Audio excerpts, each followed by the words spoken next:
সামনে এগিয়ে চলা। ফরিদা ইয়াসমিন সুমনা এমনই এক জয়িতার নাম। কথায় আছে, মানুষের কর্মফলই একসময় ইতিহাস হয়ে ওঠে। মানুষ তার কর্ম দিয়ে পৃথিবীর বুকে নিজের শক্ত অবস্থান তৈরি করে নেয়।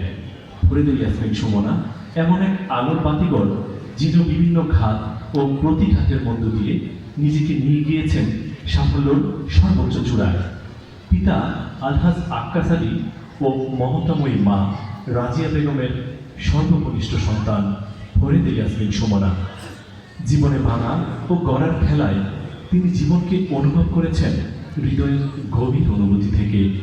আর সেই অনুভূতি তাকে সামনে এগিয়ে চলার অনুপ্রেরণা জুগিয়েছে। পেয়েছেন শ্রেষ্ঠ জয়িতার সম্মান। নারায়ণগঞ্জ জেলার শ্রেষ্ঠ জয়িতা তার জীবনের অন্যতম সেরা অর্জন। নারী জাগরণের অগ্রদূত বেগম রোকেয়ার সম্মানে মাননীয় প্রধানমন্ত্রী শেখ হাসিনা প্রতি বছর উপজেলা ও জেলা পর্যায়ে সংগ্রামী নারী, বিদ্রোহী নারী ও নারী উদ্যোক্তাদের অন্বেষণে শ্রেষ্ঠ জয়িতা অন্বেষণে বাংলাদেশ এই শিরোনামে কার্যক্রম শুরু করেছেন। ফরিদা ইয়াসমিন সুমনা সেই শ্রেষ্ঠ জয়িতাদের একজন।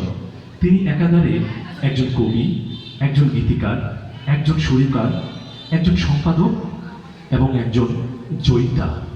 তাই তো কবির ভাষায় বলতে হয়, এমন জীবন তুমি করিবে গঠন, মরণে কাঁদিবে তুমি, মরণে হাসিবে তুমি, কাঁদিবে ভুবন।